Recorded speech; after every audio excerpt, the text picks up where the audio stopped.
Assalamualaikum warahmatullahi wabarakatuh. Kami dari kelompok 2 akan mempresentasikan hasil diskusi kami mengenai probabilitas. Sebelumnya saya akan memperkenalkan anggota dari kelompok 2. Yang pertama, Aninda Unazifa dengan NIM 205210088. Yang kedua, Noviana Ika Saputri dengan NIM 205210089. Yang ketiga, Yudi Kuntara Aji dengan NIM 205211009. Yang keempat, Winardi dengan NIM 2052111. Yang kelima, Febri Nurdayadi dengan 2052115. Selanjutnya untuk pemateri, saya persilahkan menjelaskan materi. Probabilitas. Probabilitas adalah bilangan yang menunjukkan peluang atau kesempatan sesuatu kejadian akan terjadi. Nilai probabilitas berada di antara 0 sampai 1. Nilai probabilitas bisa dideskripsikan dalam bentuk desimal atau bilangan pecahan. Jika probabilitas semakin mendekati 0, maka dapat dikatakan bahwa semakin tidak mungkin kejadian tersebut terjadi. Dan sebaliknya, jika probabilitas semakin mendekati 1, maka dapat dikatakan bahwa semakin pasti kejadian tersebut terjadi. Ada 3 kata kunci dalam teori probabilitas. Yang pertama, eksperimen, yaitu suatu proses yang mengarah pada terjadinya satu dan hanya satu dari beberapa pengamatan yang mungkin. Yang kedua, hasil, yaitu hasil tertentu dari suatu eksperimen. Dan yang ketiga, kejadian, yaitu kumpulan dari satu atau lebih hasil dari suatu eksperimen yang diobservasi. Pendekatan untuk menetapkan probabilitas. Pendekatan probabilitas terbagi menjadi 2, yaitu pendekatan objektif dan pendekatan subjektif. Pendekatan objektif terbagi lagi menjadi 2, yang pertama probabilitas klasik, yaitu berdasarkan hasil yang sama, dan probabilitas empiris, yaitu berdasarkan frekuensi relatif. Sedangkan pendekatan subjektif berdasarkan informasi yang ada. Yang pertama, probabilitas klasik. Probabilitas klasik adalah asumsi bahwa hasil atau outcomes dari suatu eksperimen merupakan kemungkinan yang sama. Rumusnya yaitu, banyaknya hasil yang diinginkan dibagi total hasil yang mungkin terjadi. Contohnya, yang pertama, dalam eksperimen lempar dadu, hitunglah probabilitas kejadian munculnya mata dadu genap. Yang pertama yang bisa kita lihat adalah ada 3 hasil atau outcomes yang diinginkan, yaitu munculnya mata dadu 2, 4, dan 6. Kemudian ada 6 kejadian atau events yang mungkin terjadi pada eksperimen, yaitu munculnya mata dadu 1, 2, 3, 4, 5, dan 6. Probabilitas kejadian muncul mata dadu genap adalah 3/6, maka hasilnya adalah 1/2. Probabilitas empiris. Probabilitas empiris adalah probabilitas dari suatu kejadian yang terjadi beberapa kali dari suatu kejadian yang sama dan terjadi pada waktu lampau. Probabilitas empiris sama dengan beberapa kali suatu kejadian terjadi per banyaknya observasi. Hukum larger number. Semakin banyaknya percobaan dilakukan, maka probabilitas empiris dari suatu kejadian akan mendekati probabilitas sesungguhnya. Contoh, pada kejadian pelemparan sebuah koin, maka probabilitas klasik muncul gambar adalah 12, sedangkan probabilitas empirisnya ditentukan sebagai berikut. Banyaknya percobaan 1, banyaknya kejadian muncul gambar 0, frekuensi relatif dari gambar 0. Banyaknya percobaan 10, banyaknya kejadian muncul gambar 3, frekuensi relatif dari gambar 0,3. Banyaknya percobaan 50, banyaknya kejadian muncul gambar 26, frekuensi relatif dari gambar 0,52. Banyaknya percobaan 100, banyaknya kejadian muncul gambar 52, frekuensi relatif dari gambar 0,52.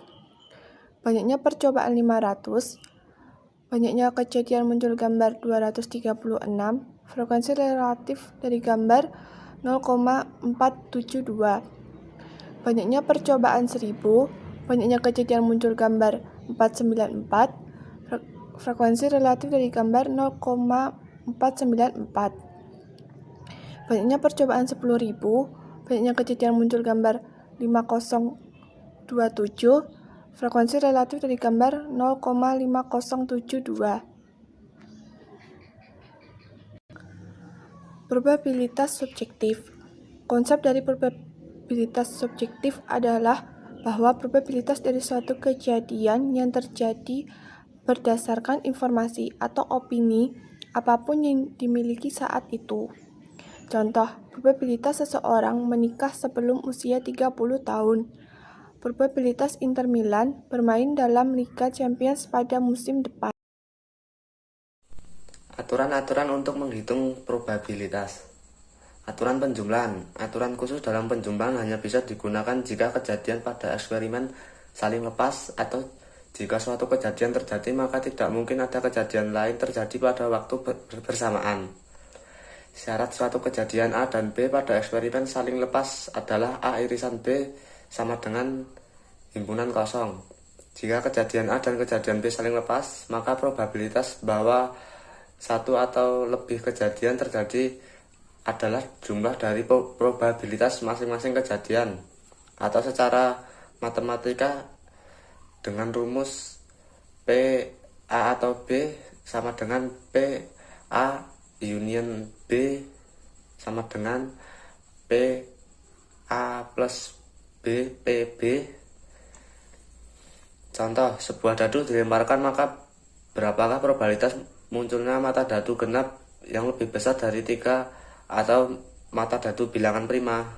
Jawab A. Munculnya mata dadu genap yang lebih besar dari 3 banding 4,6 menjadi peluang A sama dengan 2/6 sama dengan 1/3. B. Munculnya mata dadu prima 235 menjadi peluang B sama dengan 3/6 sama dengan setengah. Penyelesaian, maka peluang A union B sama dengan peluang A plus peluang B sama dengan 1/3 plus setengah sama dengan 5/6. Dengan demikian, probabilitas munculnya mata dadu genap yang lebih besar dari 3 atau mata dadu bilangan prima adalah 5/6. Penyelesaian dengan cara kedua, maka A union B dan A union B sama dengan himpunan 4,6 union himpunan 235 sama dengan himpunan 23456 menjadi P peluang A union B sama dengan 5/6. Dengan demikian probabilitas munculnya mata dadu genap yang lebih besar dari 3 atau mata dadu bilangan prima adalah 5/6. Aturan umum. Aturan umum dalam digunakan kejadian pada eksperimen tidak saling lepas. Suatu hasil muncul paling sedikit pada dua kejadian berbeda dalam waktu bersamaan. Jika kejadian A dan kejadian B tidak saling lepas, berarti bisa jadi terdapat hasil yang muncul pada kejadian A muncul pada kejadian B juga. Maka probabilitas bahwa A atau B secara matematika ditulis peluang A atau B sama dengan peluang A union B sama dengan peluang A plus peluang B min peluang A irisan B. Dengan peluang A irisan B merupakan probabilitas suatu hasil yang bisa muncul pada kejadian A dan kejadian B, maka peluang A irisan B disebut sebagai joint probability, yaitu jika kedua kejadian terjadi bersamaan. Contoh, sebuah dadu dilemparkan maka berapakah probabilitas munculnya mata dadu genap atau mata dadu bilangan prima? Jawab A.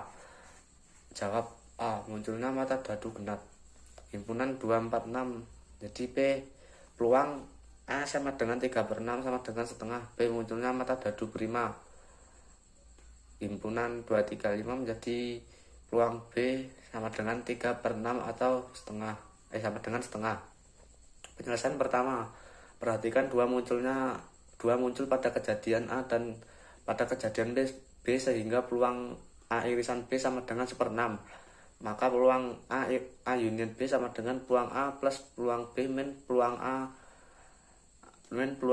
irisan B sama dengan setengah plus setengah min 1/6 sama dengan 5/6. Dengan demikian probabilitas munculnya mata dadu genap atau mata dadu bilangan prima adalah 5/6. Penyelesaian kedua, maka A union B sama dengan 246 union himpunan union 235, maka 23456 menjadi peluang A union B sama dengan 5/6. Dengan demikian probabilitas munculnya mata dadu genap atau mata dadu bilangan prima adalah 5/6.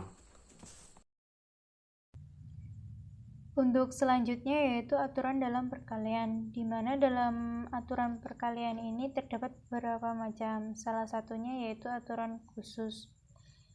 Aturan khusus ini dalam perkalian itu hanya bisa digunakan dalam suatu kejadian yang muncul pada eksperimen yang saling lepas. Maksudnya di sini adalah kemunculan suatu kejadian itu tidak mempengaruhi probabilitas kejadian lainnya, yang dapat dirumuskan dengan rumus di atas. Sebagai contohnya yaitu 2 keping logam yang dilempar secara bersamaan sebanyak 1 kali. Kejadian M adalah kejadian munculnya sisi gambar pada logam pertama, sedangkan kejadian N adalah kejadian munculnya sisi yang sama untuk kedua keping logam itu. Periksalah apakah kejadian M dan N merupakan dua kejadian yang saling bebas. Kita dapat menjawab kejadian tersebut, yaitu M adalah munculnya sisi gambar pada logam pertama, yaitu gambar dengan gambar dan gambar dengan angka. Peluang M sama dengan 2/4 sama dengan setengah. N adalah munculnya sisi yang sama untuk kedua keping logam, yaitu angka dengan angka, gambar dengan gambar. Peluang N yaitu 2/4 sama dengan setengah.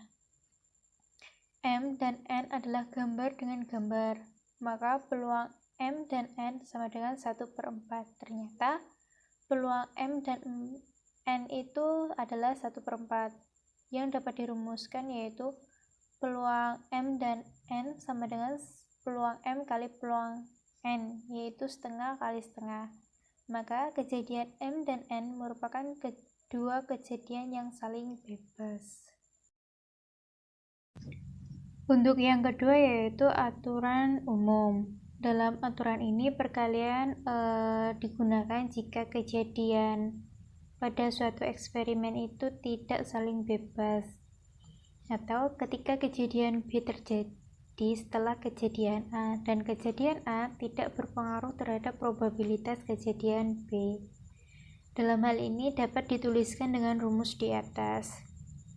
Kemudian peluang terjadinya B dengan syarat A adalah probabilitas terjadinya kejadian B setelah kejadian A. Peluang terjadinya B dengan syarat A ini disebut sebagai conditional probability, yaitu nilai probabilitas tergantung pada kondisi apakah kejadian A terjadi sebelum terjadinya kejadian B. Berdasarkan rumus di atas, maka conditional probability ini dapat ditulis secara matematis, yaitu peluang B dengan syarat A sama dengan peluang A dan B per peluang A. Sebagai contohnya yaitu Ani dan Budi merupakan pasangan pengantin baru. Mereka berencana untuk memiliki 2 anak saja. Jika Budi menginginkan kedua anaknya adalah laki-laki, sementara Ani menginginkan anaknya paling sedikit 1 anak, yaitu anak laki-laki. Hitunglah probabilitas kedua anak mereka laki-laki dengan syarat sedikit 1 anaknya adalah laki-laki. Dari contoh soal tersebut dapat dijawab menggunakan 2 cara, yaitu penyelesaian 1 dan 2. Dari kedua penyelesaian tersebut, hasil akhirnya sama. Kemudian dapat disimpulkan bahwa probabilitas kedua anak mereka laki-laki dengan syarat paling sedikit 1 anaknya adalah 1/3. Selanjutnya yaitu aturan komplementer. Suatu kejadian terjadi dan suatu kejadian tak terjadi jelas merupakan hal yang saling lepas, sehingga jumlah probabilitas dari terjadinya suatu kejadian dan probabilitas tidak terjadinya suatu kejadian tersebut adalah 1. Digunakan untuk menentukan probabilitas dari suatu kejadian untuk terjadi dengan cara mengurangkan probabilitas dari suatu kejadian untuk tidak terjadi dari 1. Berikut ada rumus, contoh beserta jawabannya. Demikian hasil diskusi dari kami. Kurang lebihnya mohon maaf. Terima kasih. Wassalamualaikum warahmatullahi wabarakatuh.